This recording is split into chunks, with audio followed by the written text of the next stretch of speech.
Welcome back to our channel guys. நம்ம தர்மபுரியில் பார்த்திங்கன்னா நேற்று ஒரு ஆடல் பாடல் நிகழ்ச்சி நடைபெற்றுச்சுங்க.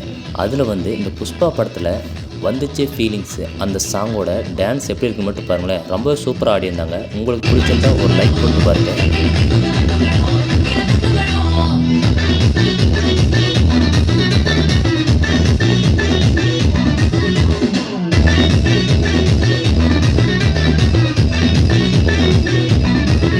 வெங்காய பச்சடி கிளறி நிரல்சு போயில வேர்வ முகத்த புக்காரையால் தொடக்கு நிறந்தில மோயிர சட்டைய குறியில் காய படையில அந்த வாசம் ராசி போற கிட்ட வாய்ப்பு வலையில குதல் குடியேறி கொண்ட பொறையில தலைவலியோட நிசந்த பொறையில